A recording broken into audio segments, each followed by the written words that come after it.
আলহামদুলিল্লাহ, নতুন আরও একটা ব্লগ নিয়ে তোমাদের সাথে চলে এসেছি। আমি রোমানা অ্যানি।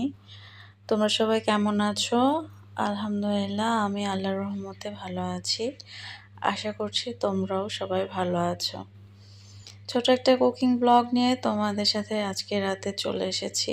দেখো কত রান্না করে আমি টেবিল ভরিয়ে দিয়েছি।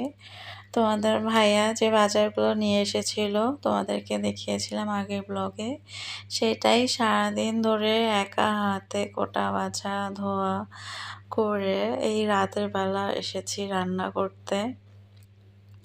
বুঝতেই পারছো, একা হাতে সব রান্না তারপরে কাটা সব একা হাতে করতে হয়। খুবই কষ্ট লাগে আসলে, কিন্তু তারপরেও কিছু করার নেই। এরই নাম সংসার। সন্তান, স্বামী, এদেরকে নিয়েই তো আসলে জীবন। ওদের জন্য একটু চাপ হলেও সব কিছু ম্যানেজ করতে হয়। এদিকে মেয়ে পড়তে বসছে, ও বলল যে একটু চা করে খাওয়াও, তো আমিও চা করে নিয়ে আসলাম ওর সাথে, আমিও একটু খেয়ে নিলাম। আর এখানে এই যে আমি কী রান্না করছি তোমাদেরকে দেখিয়ে দিয়েই করেছি। ঢেঁড়স আলু দিয়ে তেলাপিয়া মাছের ঝোল, মাগুর মাছ দিয়ে পটল, আর মাগুর মাছ দিয়ে ডাঁটা আলুর ঝোল, মুরগির মাংস লাউ দিয়ে করেছি, ঢেঁড়স ভাজা, ডাঁটা শাক ভাজা, পটল ভাজা, আর এখানে লাউয়ের খোসা আলু দিয়ে ভাজি করেছি। তোমরা কে কে এটা খাও আমাকে অবশ্যই জানিও।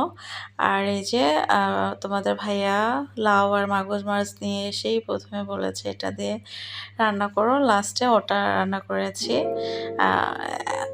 আসলে এত কাজ করে বেশ অনেকটা রাত হয়ে গেছে। নিজেকে সময় দেওয়ার মতো একটু সময় আসলে পাওয়া যায় না। দেখা যায় যে সংসারে কাজ করে আবার এই যে ভিডিও এডিট করে ভয়েস ওভার দিতে মানে দেখা যায় যে সঠিকভাবে পারি না। তো এখন ওর বাবা একটু অফিসের কাজে বাইরে গেছে, তো আমি ভাবলাম যে টেবিলে খাবারগুলো রেখেছি এখনই বক্সে তুলে রাখি। এভাবেই প্রতিবারই আমি এই যে এতগুলো রান্না করে ওর জন্য বক্সে বক্সে দিয়ে দিই। ও শুধু ওখানে বের করে গরম করে যেন খেতে পারে। আসলে আমরা মেয়েরা যতটা করতে পারি, আসলে ছেলে মানুষদের জন্য খাবার বেড়ে গরম করে খাওয়াটা একটু কষ্টের হয়ে যায়। তো আমি চাই না যে অফিসের কাজ শেষে ওর মানে এই জিনিসটা ওকে আবার বদার করুক। তাই জন্য আমি একটু সহজ করে প্রতিদিনের খাবারটা একটা একটা বক্সে দিয়ে দিই, যাতে ও ইজিলি বের করে গরম করে খেতে পারে। আমরা তো একটু সব কিছু মেয়েরা বুদ্ধি করেই চিন্তা করেই সংসারটা সামলাতে হয়।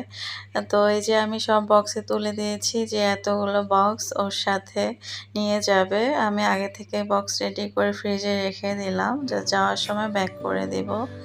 তো আলহামদুলিল্লাহ, এই তো ছিল আজকের ব্লগটা। তোমরা সবাই ভালো থাকবে, সবাইকে নিয়ে ভালো রাখবে। আজকে